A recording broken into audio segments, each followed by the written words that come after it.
leucotrienos, ¿no?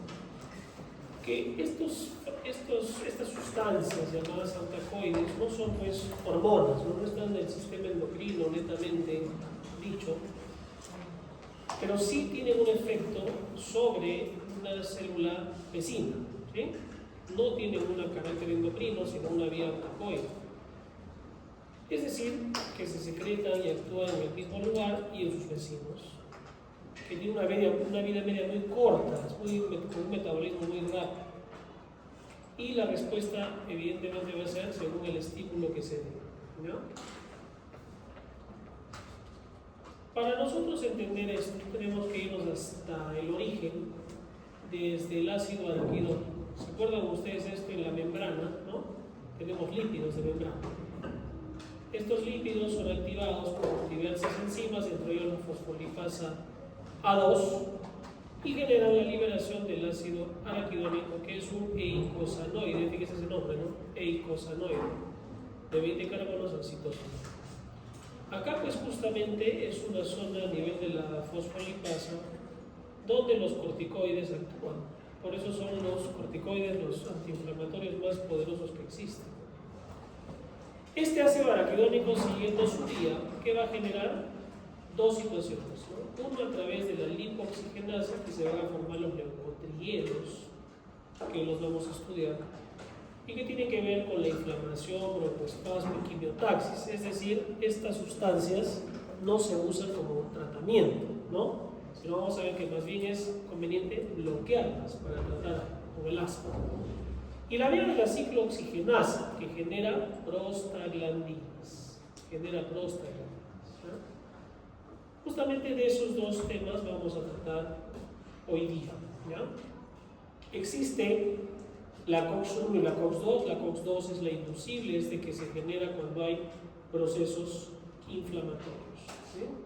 Asimismo, todo esto, para recordar la parte de fisiología, son pues moduladas por proteínas G, tanto estimuladoras, inhibitorias como activadoras, ¿no?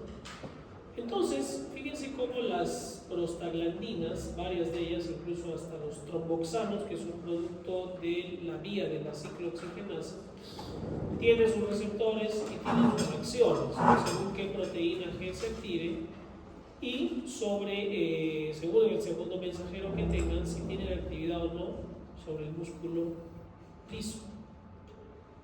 Asimismo, hay un equilibrio entre la vía proagregante, que ya es la segunda parte de los tromboxanos, con la vía antiagregante, que son la vía de la prostaciclina, ¿no? También llamada prostaglandina I2, ¿no?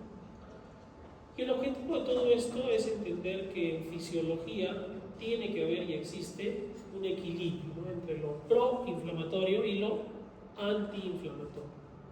Si nuestro cuerpo responde con mucha inflamación, en un cuadro infeccioso, por ejemplo, puede generarse hasta lo que conocemos como sepsis, ¿no? Una respuesta disregulada de nuestro organismo, ¿no? Y esto no más va a generar efectos fisiológicos que conocemos a nivel del músculo liso vascular, respiratorio. A nivel del sistema cardiovascular, fíjense cómo muchas prostaglandinas como la E2 y la I2 generan vasodilatación, favoreciendo pues la circulación a ese nivel. Pero si un órgano tiene sus vasos sanguíneos dilatados y se produce en forma sistémica esto, se puede generar hipotensión. En cambio, los tromboxanos generan vasoconstricción. También la prostaglandina F2-alfa. A nivel pulmonar, las prostaglandinas E2 y la I2, la prostaciclina, generan broncodilatación. Y la F2-alfa y los tromboxanos A2 generan broncoconstricción. Y ni hablar de los leucotrienos, ¿no? Sobre todo los leucotrienos C4 y D4, son 100 veces más poderosos que la histamina. Generan un broncoespasmo severo, edema y secreción de moco, ¿no? ¿Qué pasa a nivel gastrointestinal? Tenemos prostaglandinas citoprotectoras, como la E2 y la I2, llamada prostaciclina, ¿no? ¿Qué es lo que hacen? Como producen vasodilatación, mejora la perfusión, llega más sangre al estómago, disminuyendo así la secreción de ácido péptido y pepsina, con aumento de producción de un moco protector, principalmente la I2, que es la prostaciclina. ¿Qué pasa a nivel renal? Y generan vasodilatación, mejora el flujo renal, ¿no? Es una vasodilatación protectora, ¿sí? Pero ¿qué pasa con los AINES? ¿Qué pasa si una persona consume muchos antiinflamatorios no esteroideos como diclofenac o ketorolac?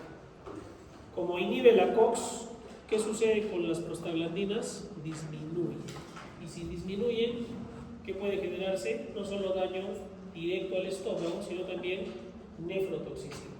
Y especialmente en quienes, personas de tercera edad o hipoperfundidos, que están con hipotensión o con alguna situación que genere situaciones de hipoperfusión.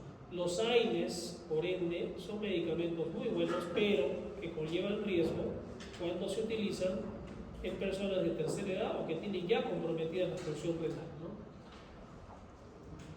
No se debe abusar, pues, de la tercera edad, que tiene el abuelito que tiene artrosis y todos los días toma diclofenac, ¿ya? ¿Qué pasa en la parte reproductiva y obstétrica?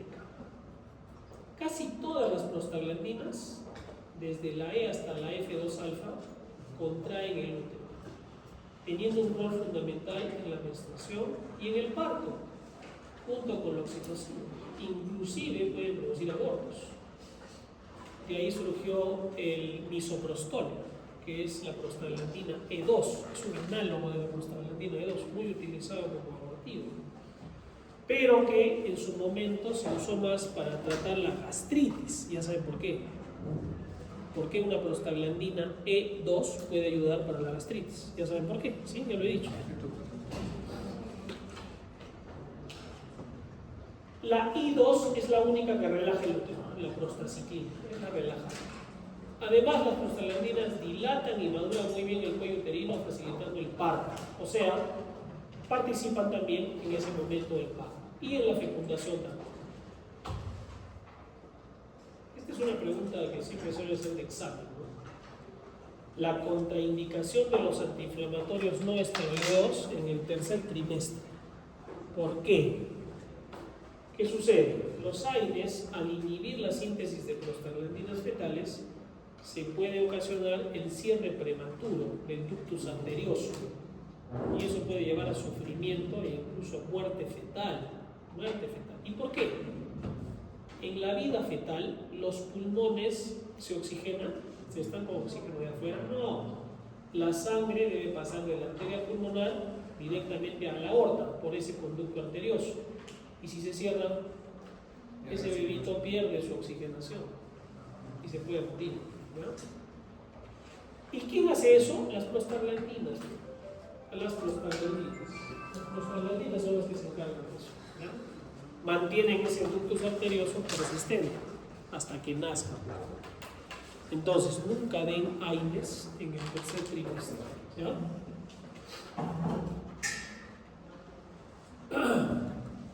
Hasta ahí han entendido que las prostaglandinas en sus diversas presentaciones fisiológicas pueden tener un efecto según cuál esté actuando, ¿no? Hemos hablado mucho de la E2, de la I2, del tromboxano A2, de la F2-alfa, que son las más comunes y que participan en los aspectos fisiológicos. No existen, pues, prostaglandinas para darle a un paciente. Como ven, es más la modulación de las mismas, ¿no? Con otros fármacos. Y lo mismo pasa con los leucotrienos. Los leucotrienos son proinflamatorios directos. Actúan como potentes quimiotácticos, provocan degranulación y apertura de espacios intracelulares, generando extravasación de plasma a nivel celular. Y las prostaglandinas inhiben la acción celular de linfocitos y leucocitos. De alguna manera tienen un efecto contra la inmunidad de nuestro cuerpo. Son vasodilatadores paradójicamente hablando, si es que hay vasodilatación y hay un proceso inflamatorio, van a llevar pues más sangre y más proceso inflamatorio por él, y además más células inflamatorias. Fíjense aquí, la sobreproducción local de prostaglandinas está vinculada al cáncer de colon. Por eso, y esto ya ha sido debatido, el uso de aspirina, ¿ya?, a dosis bajas se encontró en un estudio que podía disminuir la aparición de pólipos, de la poliposis familiar. Entonces, una familia que tiene poliposis y uno de los hijos tiene una alteración en el colon, puede tomar este fármaco ácido acetilsalicílico para disminuir la presentación de los mismos a nivel del colon. Pero, ¿qué arsenal terapéutico tenemos? O sea, ¿para qué sirve todo esto de la fisiología? Obviamente les he dicho, no existe prostaglandina, ¿no? O sea, no es que... ¿Y por qué se llama prostaglandina? Porque la primera sustancia que se encontró estuvo en la próstata. Y de ahí salió el nombre prostaglandina y se quedó, ¿no? Son los análogos, como los análogos de la prostaglandina E1. Y el más conocido es el misoprostol. Los de la E, porque hay E1 y E2. El misoprostol por mucho tiempo se usó como gastroprotector, ya les expliqué hace rato cómo, ¿no? Pero ya no se usa.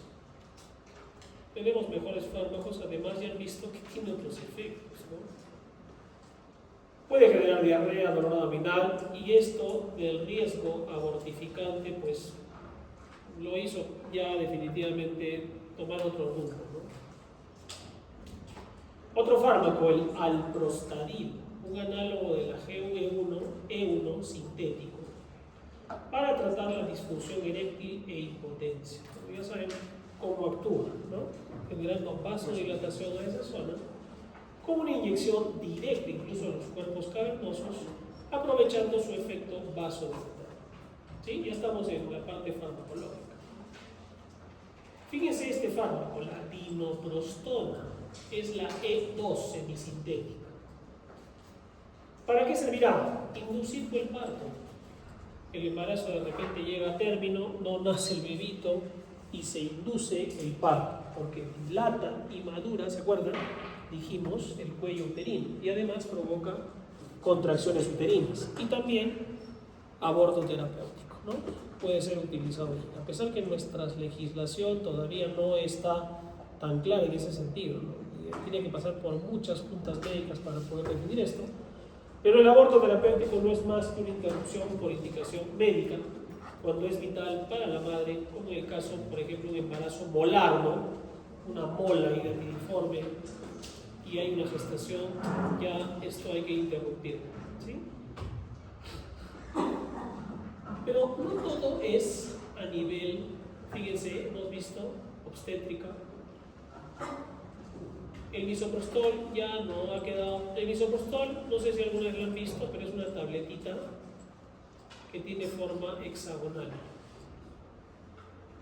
Casi ya no la tenemos de venta libre porque es abortiva, cuidado. Y el alprostadil sí existe, pero es con inyección directa. La dinoprostona para inducir el trabajo de parto mejorando las contracciones. El alprostadil, que dijimos que es la E1 para vía intravenosa o intracavernaria en la disfunción eréctil, también puede servir para esto, fíjense, para mantener el ductus arterioso persistente, pudiendo generar la apertura de ese ductus y mejorando la posibilidad de sobrevida, ¿no? Por ejemplo, hay fetitos que tienen patologías cardíacas congénitas, ¿no? Y dependen de ese ducto. Más bien el ducto tiene que estar abierto, ¿cierto? Y se les puede administrar este fármaco, alprostadil. Sin embargo, hubieron casos de paros cardíacos en niños, sobre todo los muy bajo peso. El epoprostenol, la prostaglandina I2, indicado en hipertensión pulmonar primaria, es un potente vasodilatador pulmonar por vía intravenosa. Este fármaco está disponible. ¿Se acuerdan que habíamos estudiado la semana pasada otro, ¿no? ¿Que era cuál? El Bosentan, ¿no? Para la hipertensión pulmonar. Que era como actuaba un anti-endotelina. No se van a confundir las endotelinas con los leucotrienos. Siempre se confunden.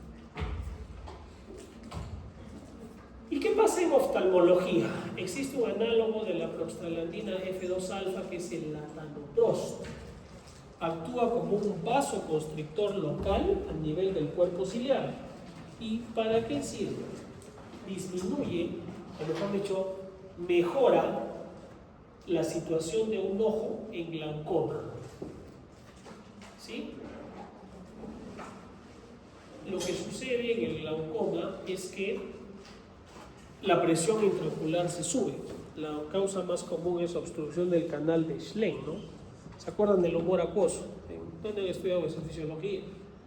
Entonces, lo que hace este fármaco es mejorar o disminuir la presión intraocular. ¿De acuerdo? Latanoprost, un análogo de prostaglandina F2-alfa, ¿no? Entonces, ¿cuáles hemos visto? Miren, ¿no?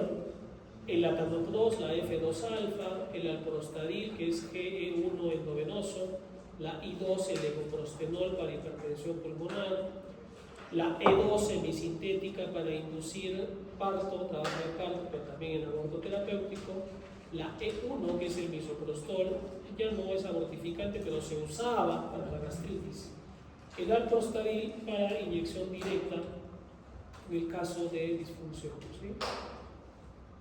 Entonces, ¿qué sucede con los leucotrienos, por otro lado? Tiene que ver con el asma. Los leucotrienos son C, D y E, 4. El F es un metabolito inactivo. Miren, un bronquiolo sano tiene su pared muscular lisa, delgada, y esa vía aérea es amplia, pero en presencia de leucotrienos, ¿qué sucede? Se llena de moco, la pared muscular se engruesa, y todo por presencia ¿de quién? De los leucotrienos, ¿sí? ¿Qué pasa en este paciente? Esta triada: broncoespasmo, edema e hipersecreción de moco. ¿Cuál sería la forma de usar los leucotrienos desde el punto de vista farmacológico? Ninguna. ¿Cómo le vas a dar leucotrienos a un paciente? Sino más bien dar un fármaco que bloquee los leucotrienos, o sea, darle un antileucotrienos, bloquear completamente esa vía. Y los antileucotrienos más importantes que tenemos son el Sileutón, el Zafirlucas, el Montelukast, de los más importantes. El Montelukast es el más utilizado, en tabletas de 10 miligramos. ¿Qué es lo que van a hacer? Bloquean la formación de leucotrienos, ¿sí? Nada más. Y al no formarse estos, no va a haber un efecto sobre los receptores de leucotrienos y no se va a generar todo esto que genera crisis incluso de asma. Montelukast, de los más usados, está aprobado en niños mayores de 2 años y adultos. Se usa una vez al día, tiene pocas reacciones adversas. Y miren lo que hace: disminuye la inflamación y el broncoespasmo en el asma. Y es eficaz también en rinitis alérgica, pero más es para asma, ¿de acuerdo? Más es para asma. Entonces, acá tenemos las prostaglandinas, los tromboxanos, y ahí está en este cuadro qué es lo que hacen, ¿no? Como un resumen de lo que hemos dicho, ¿sí? Por ejemplo, en el estómago, ¿qué pasa en el estómago con las prostaglandinas? Son citoprotectoras, pero ya no se usan como el misoprostol. ¿Por qué? Porque son abortivos. Imagínate recetarle a una mujer eso, no va a ir a comprar y no es dable, ¿no? En el bronquio, ¿qué pasa con la F2-alfa? Broncoespasmo, pero la mayoría genera broncodilatación. Y así sucesivamente, ¿sí? Entonces este es el resumen de lo que ustedes tienen que saber. Listo, ¿preguntas? ¿Preguntas? Nada. Ya. Entonces, las preguntas de acá van a ir directamente en ese sentido, ¿no? ¿Ya? De cuáles son las prostaglandinas o los fármacos implicados, sus efectos y los antileucotrienos. De hecho, que la pregunta va a ser más con el Montelukast, ¿no? ¿Qué es lo que hace? ¿Y para qué sirve? ¿Y qué genera? ¿No? Han visto que hay tres cosas que puede producir acá, ¿no? Esto, mejora el broncoespasmo, mejora el edema, ¿no? Disminuye la inflamación, el broncoespasmo y es eficaz también en rinitis alérgica. ¿Ya? ¿Cuándo es el examen? ¿Ya les han dicho? O sea, el 27 de mayo. Sí.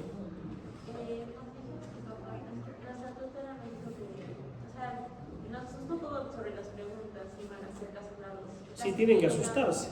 Pero van a ser largos, pero para que se acasen por 25 minutos. El primer examen estuvo demasiado fácil, ¿no? Ahora ya no va a ser